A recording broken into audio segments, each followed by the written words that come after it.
Shopping sustainably is easier said than done. The world is filled with very real, very bad news about the climate crisis, and also a whole lot of misinformation and greenwashing about how we can help. Fortunately, it's not just you and me that feel overwhelmed about this. And even more fortunately, it's not just you and me who care about making a difference in this problem. So many of us truly believe that we can make a difference for the climate crisis and that changing our shopping habits can be a part of that. Even more fortunately, I guess one more layer of fortunateness, today's guest is helping all of us on that journey.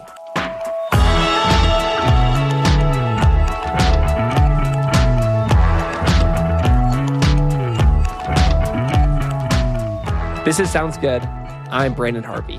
Today's guest is Laura Wittig, the co-founder and CEO of Brightly. Laura is no stranger to creating things on the World Wide Web. Prior to Brightly, she spent her career building, designing, and creating for companies like Adobe, Amazon, and Google. But her true calling came when she used her tech-savvy skills for good by solving global issues like climate change. From there, Brightly was born, and now Brightly is this incredible online community and content platform that puts the environment first, helping everyday consumers make shopping choices for the better of the planet. I have personally been a fan of Brightly for a long time. Brightly helps their community discover new sustainable brands picked authentically and organically by the Brightly team. They also work to educate shoppers on how to be sustainable through their podcast, Good Together, which offers 30-minute episodes with weekly actionable tips. In today's episode, I love getting to talk with Laura about the role of conscious consumerism in playing a role in fighting back against the climate crisis, how we can make a small but real choice for the good of the earth every single day, and how anyone can free themselves from a seemingly endless cycle of consumption and waste. I also loved two more things that we talked about. I just thought about this. One, I just loved getting to talk with another founder who created essentially a community platform and a media space that works towards good. It is so good to get to connect with other people who have done something that I have been working towards, and I think you'll hear that connection, and I hope that you enjoy it too. The other thing that we talked about is just the idea that sometimes it's hard when you are one of the only people in your circle who care about making thoughtful choices in your everyday life for the environment. And Laura had some really good advice, I thought, on how you can bring, say, your parents or your friend into the fold and kind of not turn them off in the process. I just love this episode. I thought it was great. So without any further ado, let's just jump straight into my conversation with Laura.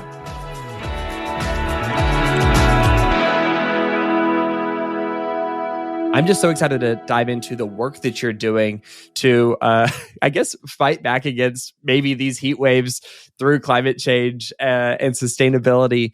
And I'd love to start off just by asking, in a world where so many people are fighting for sustainability, there are a lot of different ways to tackle this problem. And I think all of them are important and everybody has a role to play.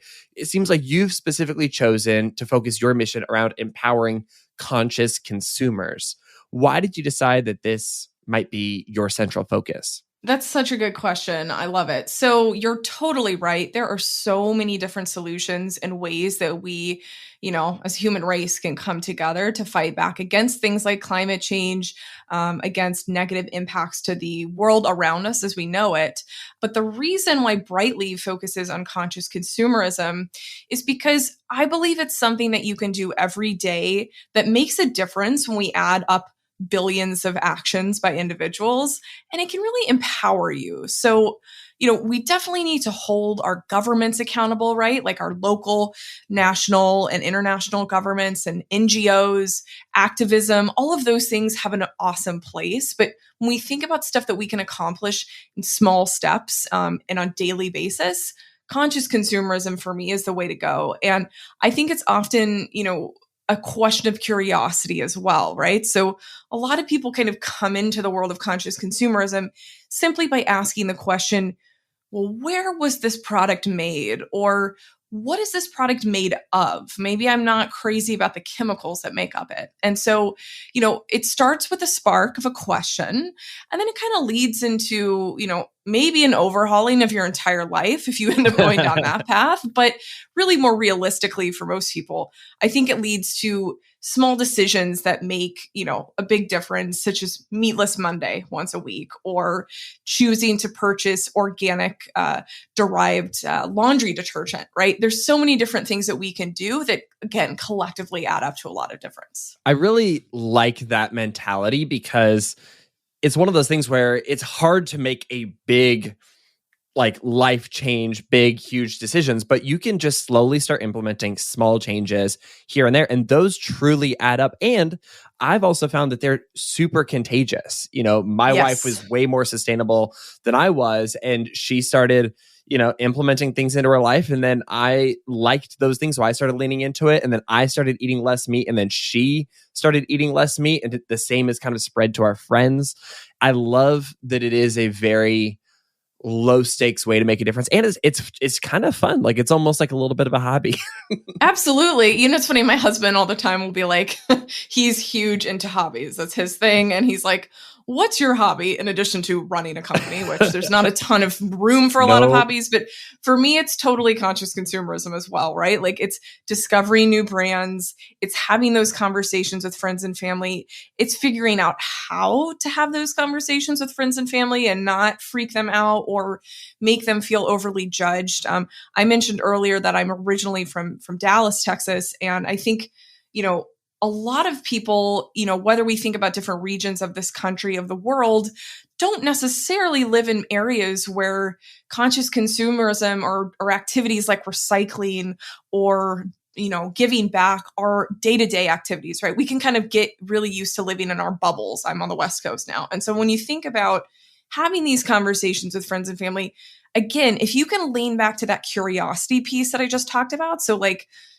maybe having an interesting conversation about why you chose to use this laundry detergent, for example, or you can think about what gets them excited, right? So there's always that old kind of stereotype of your dad being cheap. I know that's terrible, but that we have all these memes, right? And maybe your dad used to yell at you for not wearing a sweater in the house in the wintertime, right? And you'd complain, Dad, turn up the heat. But your dad was kind of accidentally eco, as we like to call it back then. So maybe it's a frugality conversation, right? Maybe you can talk to your friends and family about how using the eco-friendly alternative actually is cheaper and lasts longer. So there's just so many ways we could talk about it. And I think, again, when we consider the small changes or sustainable swaps that we can do in everyday life, the more we make a difference and the more we don't get paralyzed, I feel like, by, climate anxiety, climate grief. I mean, as we record this, we are faced with, flooding from a hurricane that took, Louisiana and the South by surprise and went all the way up to New York.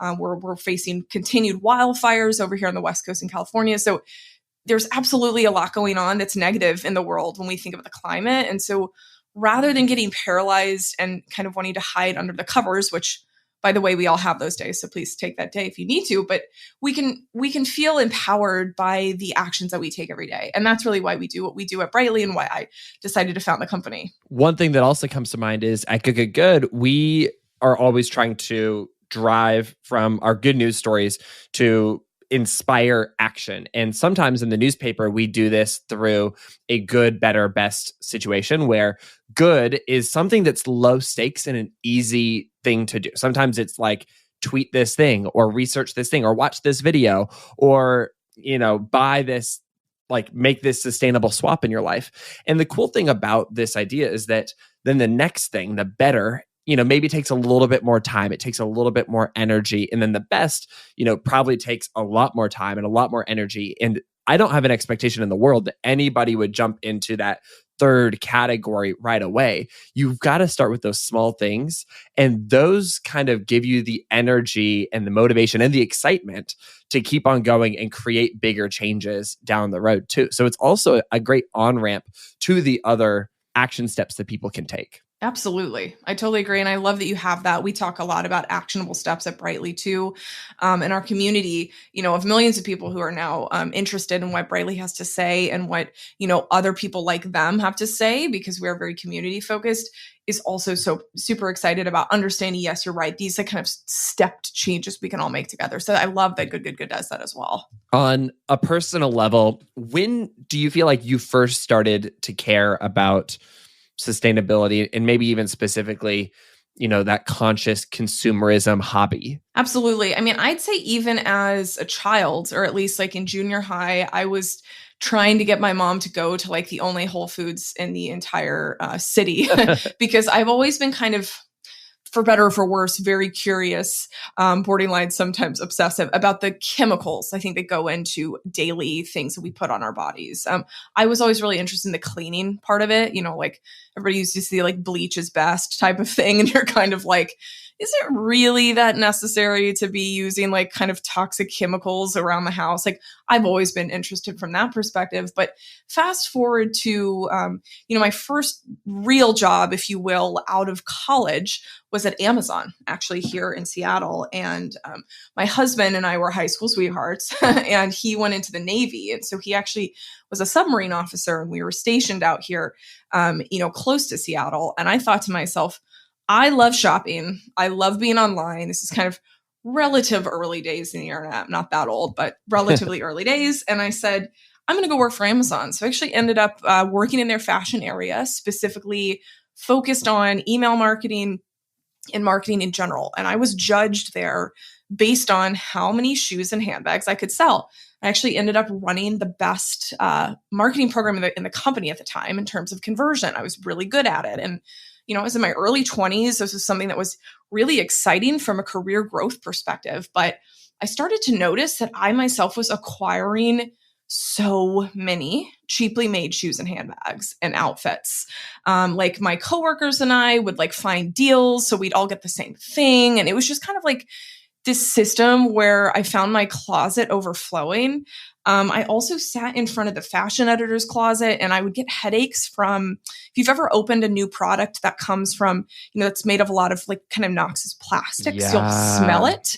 And so she had just like this big closet full of all these like brand new plasticky PVC shoes and handbags. And so I actually was getting headaches from sort of those off-gassing, activities. And I didn't realize that at the time. I thought I was just stressed out, right? It's first job, got a lot going on. But, so that's kind of what made me stop and think, whoa, wait a second. Not only am I myself contributing to a cycle of waste when we think about purchasing things, that's not making me happy and it's costing me money and the system's not great. But then I also thought about like what I was doing with other people, right? Like kind of feeding into this cycle of purchase all the time. And so I myself took a step back and said, I'm going to go the other way and be a minimalist. So I did a capsule wardrobe, which is, if you haven't heard of a capsule wardrobe, listeners, I highly recommend checking one out. It's just a system where you pick a few pieces each season and you can create a bunch of outfits out of it. It's amazing. And I found myself very freed from the concept of endless consumption and waste. So that's kind of when I found myself really interested in the power of an individual to create change through buying things or through not buying things even. And so I kind of had the idea for Brightly then, being that I was at Amazon, of course, I was also very in tune to shopping and things of that nature. But I also was really interested in continuing my career in tech. So I then went on to lead social impact search initiatives at Google, which was quite a different experience, but I got to work with crisis hotline operators around the world and get to connect them to people who were in need of help, which that actually showed me the impact of tech and social good, right? Like how technology and using these collective ideas that we all have in a creative fashion, how they can really help change a world in a scalable way. And so this is kind of when I thought, okay, there's definitely something to conscious consumerism. I didn't call it that at the time, but that's what we're kind of talking about. And there's definitely something to running a tech company, like a large scalable business around that. And so, a lot of people sometimes ask like, why Brightly or other similar organizations to us aren't nonprofits? And for me, again, using a profit-based business to, have Wall Street sit up and listen, right?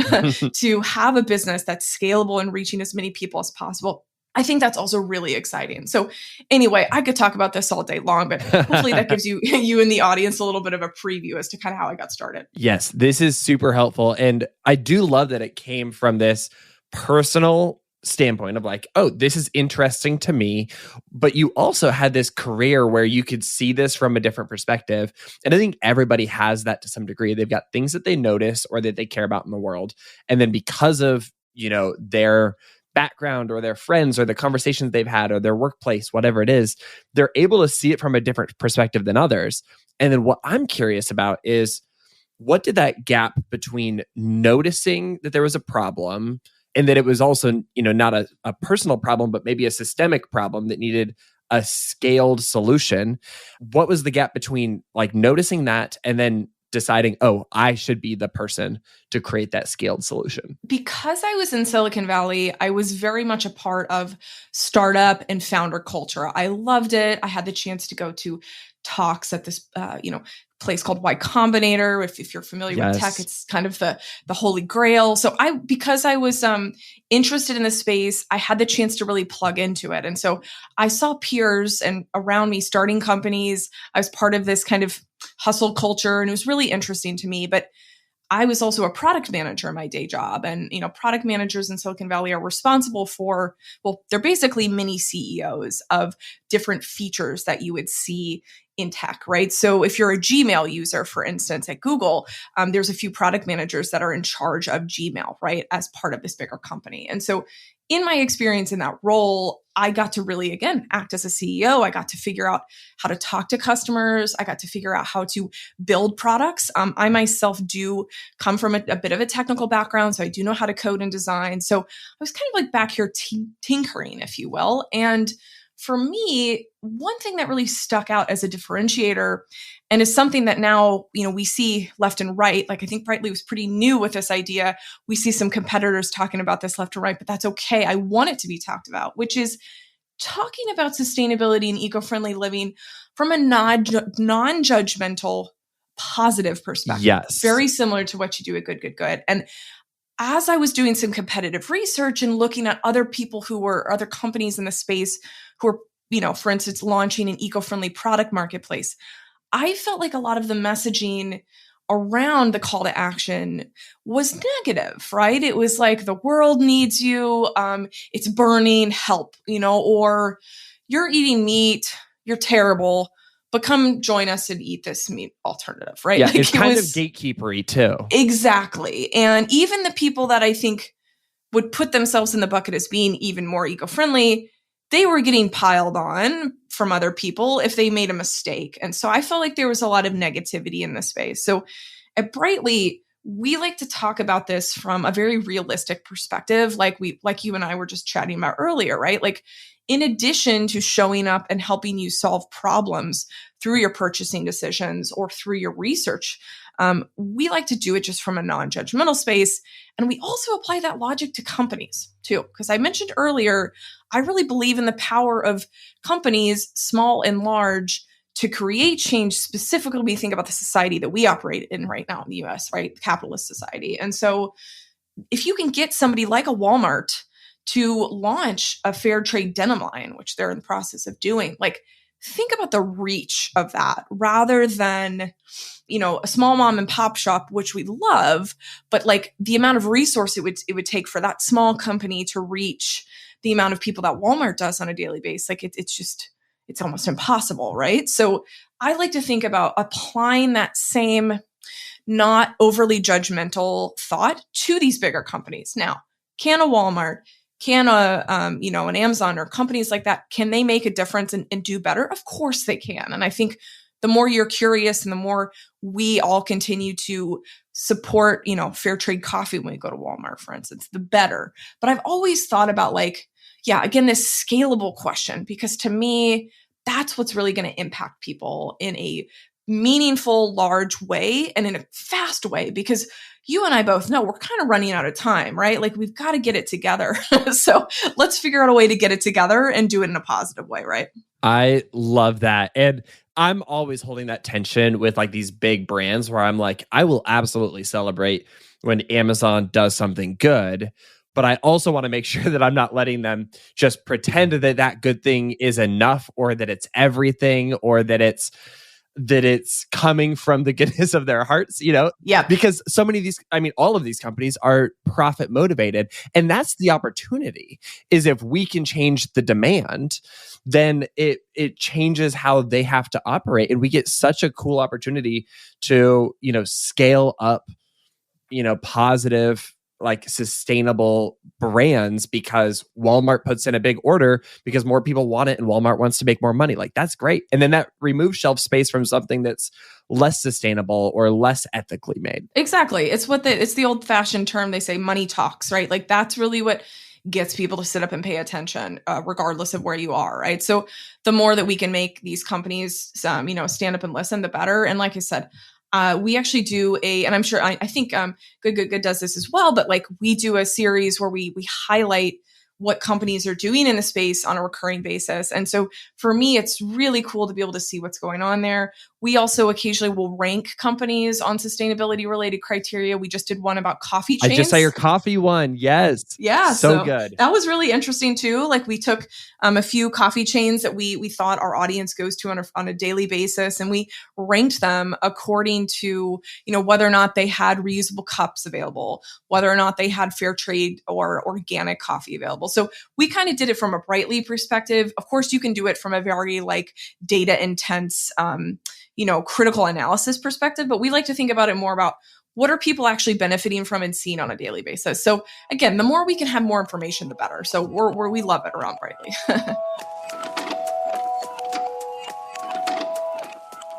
We are going to take a quick break and we will be right back.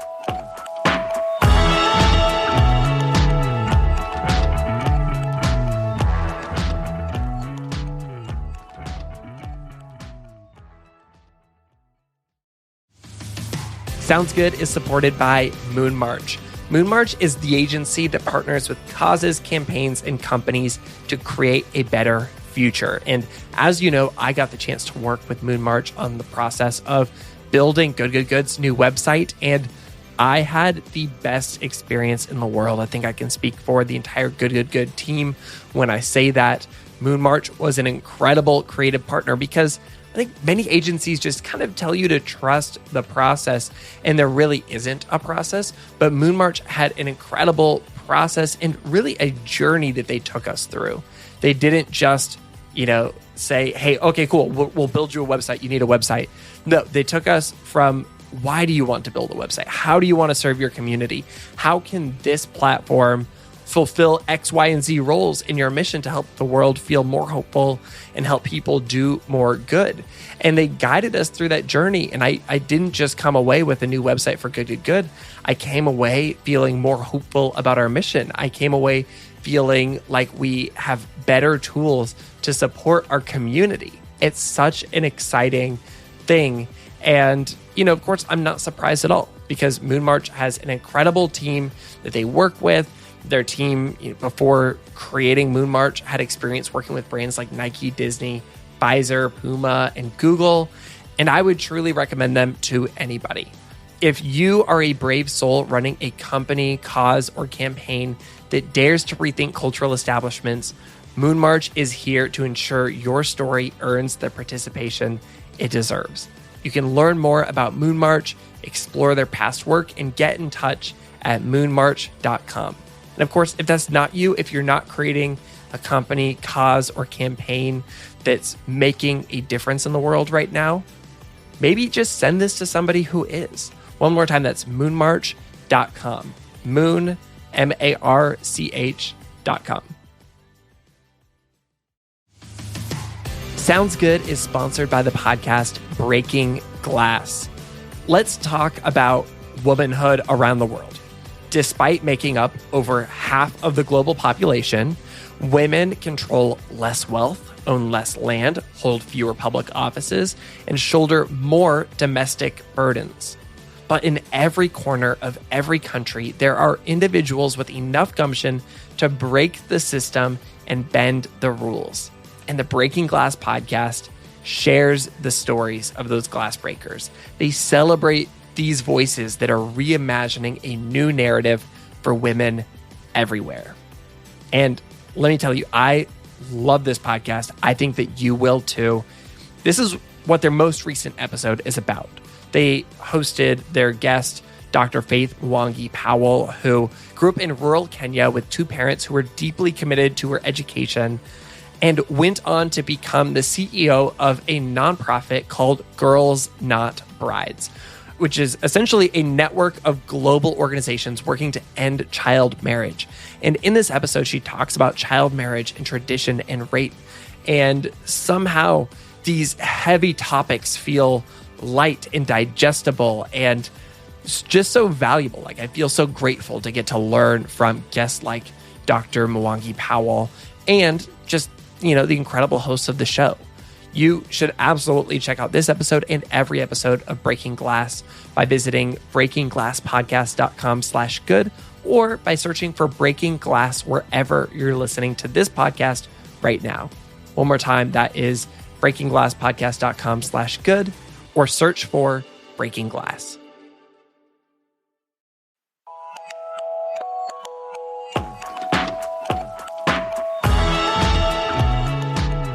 Maybe we should jump into the very beginning of Brightly, like when you founded it, what was your first goal? Because I know that, companies evolve over time. Good. I would have never guessed from day one where it would be today. What was your hope in the very beginning of Brightly? And what were those first actionable steps you took to bring this to other people? Yeah, so my hope was always that my hypothesis around having a judgment-free space and one that, really allowed people to apply grace to themselves and other people as they went through their eco-friendly journeys was going to resonate with people. And so for us, a really good way to test this out was actually to create a podcast. And so we also have a podcast. It's called Good Together. And it's great. Oh, thank you so much. I appreciate it. So we launched that in July of 2019. And that was actually my co-founder, Lisa, and I were still full-time at our other jobs, our day jobs. But it was a good way for us to test this. And I'm a big fan. If you're looking to be an entrepreneur and start a company, think about the easiest, cheapest, fastest way you can test your idea before you plow a bunch of time and money into it, because it's going to save you a ton of stress. And it's going to give you some indicators as to if it's going to work. So if you're going to make a physical product, you can start a wait list. There's all sorts of things that you can do. So anyway, for us, it was a podcast. And so started out in July of 2019. My brother actually went to school for audio editing in college. So he was editing the podcast for us. It was use what you have. That's perfect. There you go. It was a very DIY approach. So that was in July. By the time we got in November, Apple had picked us up as a podcast that they really loved and wanted to promote to their audience. And so that was so exciting. I remember sitting at my desk. I was working at Adobe at the time, and that team was amazing. They were so supportive of me. And I remember just getting the notification from Apple that they had featured us. And I was at my desk, refreshing, seeing all these downloads come in and oh my God, what's happening? So it was really exciting. And that continued to happen. So Apple had that feature up for a while. Our downloads and our influence continued to grow. We started getting more followers. And so for me, that was a really good indicator that people really were responding well to what we were doing. So we actually made the decision, my co-founder and I did, to quit our full-time jobs in February of 2020 of last year. Terrifying. I'll tell you. So literally Snapchat, or Snap Inc., as they're called now, has an accelerator program called Yellow. And that's for companies that are kind of at the intersection of media, community commerce, really similar to what Brightly was trying to do. And so accelerator programs, if you're not familiar, are ways to kind of incubate new businesses. So typically the accelerator will give you a small amount of money to kind of get the company started, start to make money, et cetera. So we actually got accepted into that program with Snapchat, which was awesome. And that was okay, we're going to be able to take this small amount of money and pay ourselves a tiny amount of money for a few months. We're going to be able to get the company off the ground. And we got into that in December. And so this is kind of when COVID was just rumbling. And February came, and it was the very beginning of February. And so I had already set the wheels in motion, quit the job, moved to Santa Monica temporarily, where Snap's located. And gosh, we were only there for a few weeks, and then everything shut down because of COVID. So it was a really unfortunate time to be risky in terms of career decisions. But Lisa and I just kind of looked at each other and said, you know what, like, we believe really strongly in this. We're going to figure out a way to make it work. So we really doubled down on our offering that is Brightly today, right? Like, we have all sorts of amazing, sort of media components to what we do. We partner with brands who we know and love. And so we really just leaned into it. And we were like, failure for us is not an option, right? It's not an option for us personally, but it's also not an option for the planet. So we were like, we're going to figure out how to make this work. So we did. And we've been growing ever since. Like I mentioned, we now reach over 2 million people a day. That is growing by the day. So for us, it's been a long ride. It's been bumpy, totally. I mean, the pandemic threw us for many loops. We're female founders. We did raise a small investment round, and that was difficult. Like, not very much venture capital goes to women. So we've had a lot of things, I think, thrown our way. But the fact that we've been able to continue to do this and stay positive and stay motivated is entirely back to the fact that we believe truly in what we're doing and the power that it unleashes on behalf of the planet. I just think what you're doing is so important and so exciting. And I hope it's appropriate for me to celebrate this fact. You guys have raised over $1 million, I believe, for Brightly. And while, yes, you guys need a lot more money, that's super exciting because from my experience, at least, environmentally conscious brands that are focused on community, that are women founded, are not necessarily the top of the list for investment, but they should be. And so I'm really glad to see that you've had progress on that. And now that you're getting a lot of attention, well deserved for it. And I'm hopeful that all of the investors who said no will be regretting their decision very shortly. Thank you so much. And yes, I did say small. And of course, $1 million to most is not small. I'm in this, sort of hamster wheel of Silicon Valley and seeing this craziness going on left and right. But thank you so much for saying that. And I think, for us, and I actually just gave, there's an interesting podcast I just did specifically about fundraising with a company called Carta. So definitely check out that if you're interested in more of our fundraising journey. But, in general, I think talking to investors was so similar to the way we talk to our community and to people who are, kind of doubters of what we're doing, right? So my whole thought was like, I need to convince people to come on this journey with us. And if I can't do it in the first, pick it 5 minutes, they're probably not our people, right? Like they probably don't get it. And so I think that's one thing that can be applied kind of across the board, which is we have people all the time, for instance, that might be really hardcore plant focused in their diet. And that's great. Good for them. I love that they've got that passion in their life. But if we post about something that is about, maybe a meat recipe with some chicken that was locally grown and produced, right? They might get really upset about that, those people. And they might come and they might leave some really negative comments on our Instagram and ask us, why on earth, how could you do this, Brightly? Like, what's the matter with you? I feel the same way about talking to people who don't understand what we're doing from an investment perspective. So, we as a company have taken a stance of, we understand that we have a broad reach and we want to continue to broaden that. However, there are always going to be people who don't agree with what we're doing, and we're okay with that, right? Like, they'll come along eventually, right? Or, they can also go live their happy life in another way. But I think having that perspective, of course, was not one that I always have when I had investing conversations. Of course, I was nervous as heck. They are really difficult to go through. You get so much rejection. It can be very mentally taxing. But I think the second I had that mindset shift of being like, you know what? If they don't get it pretty quickly, they're never going to get it. Oh gosh, it was so freeing because I didn't focus on the negative, right? I think that's so encouraging because I think about that all the time with Good. We have gained a lot of followers recently, and the reality is not all of those people are our people, or at least not yet. Yes. And our goal is to serve a particular group of people and help them feel more hopeful and do more good. And if we are serving our community and some people outside of that community don't love what we're doing, then we've got two options. We can either, help them join our community, or we can say, I'm sorry, there's probably a different community that's helping you, that can help you with what you need. And we're always here if things change. And that is just so freeing. And honestly, I think I was just talking about this with a founder of another like kind of social good company last week. And they were just talking about how disheartening it's been to kind of face some rejection and especially cynicism. The cynicism is, I think, one of the hardest parts.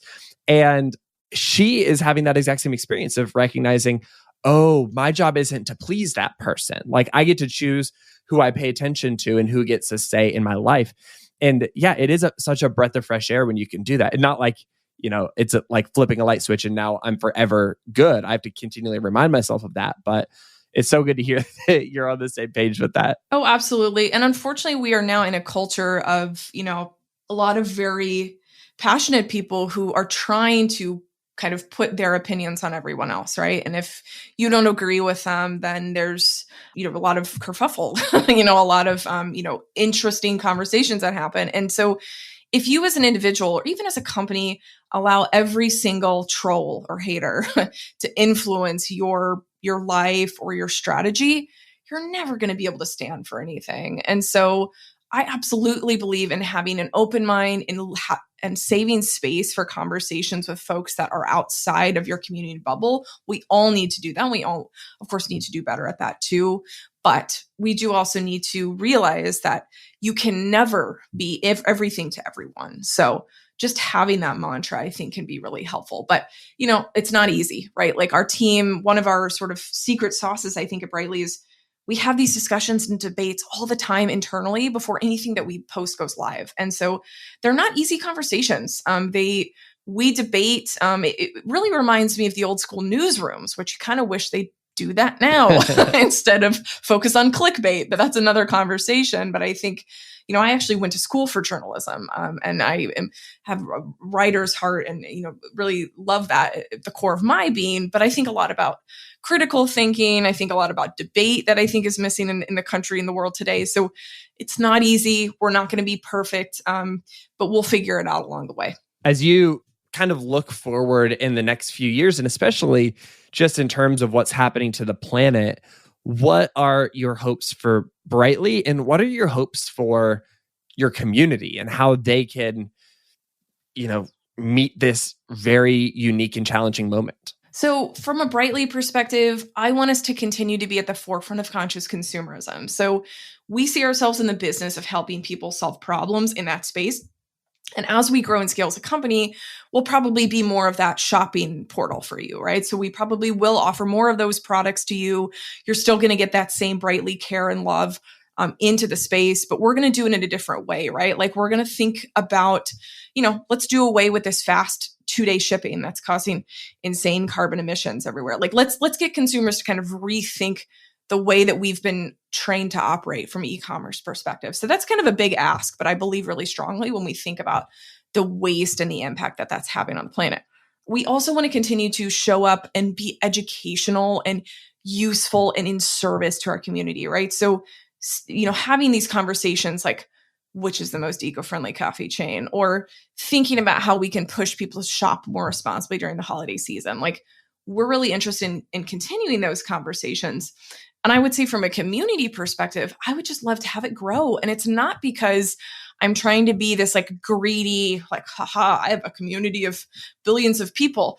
I just want people to be more critical thinkers and, again, conscious consumers on behalf of the planet. Like I want people to show up and say, you know what? Why do I have to get all these random presents for my family every holiday? Like, why don't I create a wish list so that like I actually get what I want and I don't have to go return stuff to the store in January? Because unfortunately, a lot of our returns don't end up where we think they do. They end up, in a landfill. They end up like not back on the shelf. Like there's just so many misconceptions that we have as a consumer, whether it's that or recycling, or the more that we learn, the more that we can try and adopt different behaviors. And so that's my greatest hope. And then, I hope that our community continues to come back to Brightly, continues to come back to places like Good for more of this information, because, it's the old phrase, like knowledge is power. And I think as we become more educated as a consumer base, I think the planet's just going to continue to benefit positively. I am 100% with you. And in terms of you mentioning wanting to grow and to reach a lot more people, if you believe that what you're doing actually helps people, like, you would want to shout it from the rooftops. And I'm really glad you are, because Brightly has been really helpful for me, and of course so many other people. As we kind of close out this conversation, you mentioned at the beginning of the show this idea of like helping kind of change some of the ways that our friends or family think about sustainable living and conscious consumerism. And I'm wondering if you have a closing encouragement or piece of advice for people who are maybe struggling to do that in a tactful and helpful way. What's the best way to make sure that, environmentalism doesn't just stop with us, but it continues to impact the people around us? Yes. So my main tip for this is show up in the way that that person responds the best to. So if your friend is really into fashion and she is obsessed with going to fast fashion, like Zara, H&M, Picket, and she's kind of used to this throwaway cycle, if you will, rather than going to her and saying, H&M is terrible, they have bad wages, they're really not good to their workers, blah, blah, blah. And like going on from that perspective, it's important that we know this, right? But your friend, because she loves that company so much, might not really respond well to that. She's going to feel like you're attacking her personally. One thing that you can do is showcase an awesome outfit that you just put together from a thrifting app, right? Or from going to the thrift store and saying like, look, I look awesome. So you can too. You can thrift this outfit and you can do it in a way that's better for the planet, and it's probably going to be cheaper for you too, right? Like, it's fine, whatever that is, or maybe you're going to get a unique look that no one else can get, right? Like, everybody else is in this fast fashion look and they all look the same. But if you want to have a look that's similar but unique, then you can go thrifting, right? So just like, that's one example, right? You can think about, like we talked about earlier, frugality. When you talk about things with your parents, a lot of, our parents are boomers. And I think a lot of boomers care a lot about local businesses. And so thinking about their neighborhoods and the impact that they have locally. So just thinking about whatever way your friends or family show up from a passion perspective, you can then tailor your message that way. And also, like, be vulnerable. Say like, hey, I know I just told you about all this thrifting stuff that I do, but hey, I actually like to go to H&M myself too every once in a while. And like, just letting them know that you're not this like perfect person too, and that we're all on this journey together. Because that was one thing when I started this company. Like, I did not want to start a company where I felt like if I was spotted in a grocery store that wasn't 100% organic, like, let's pretend there's like a paparazzi and they like took a picture and they're like, look, she's the CEO of this eco-friendly company and she's shopping for something that's terrible for the environment. Like, I never wanted to be in a situation where, number one, hopefully I don't ever have paparazzi. That's terrible. But number two, like, I would not want my community to feel disappointed in me if they saw me doing something like that, right? Like, I'd want my community to be like, well, she probably tried to find it in a better way, but she couldn't, or she's, who knows? There's an emergency. She's got to go pick up an extra outfit or something. So I think, I just wanted to not live with that kind of anxiety over myself. And I would never want that for my community members. So that's, I guess, another piece too.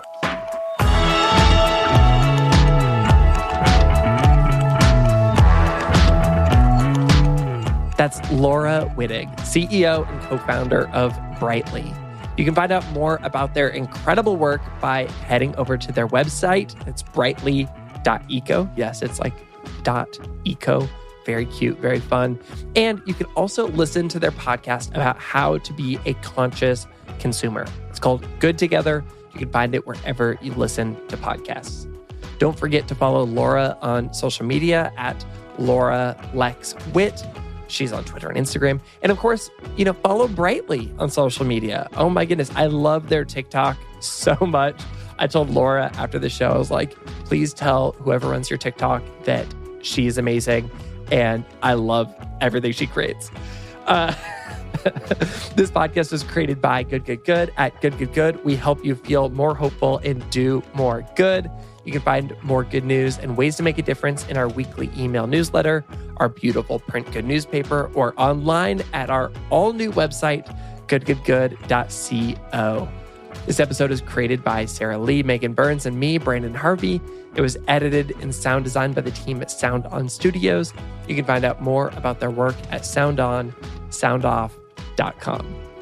Make sure to hit the follow button wherever you listen to podcasts so that you can get a new episode of Sounds Good delivered straight to your phone or your computer or tablet or whatever you do, your Apple Watch, I don't know, every Monday while you sleep. If you have a favorite episode of the show, if you loved this episode, share it on your Instagram stories. Just go to Spotify, hit that little share button. It makes that cute little pop-up preview. And of course, you can also view the full episode show notes and an entire transcript of this podcast at goodgoodgood.co/podcast. And with that, that is a wrap of this week's episode. Go out and find one way to make environmentalism more inviting for someone in your life. And we'll be back next week with more good news and good action. Sound good?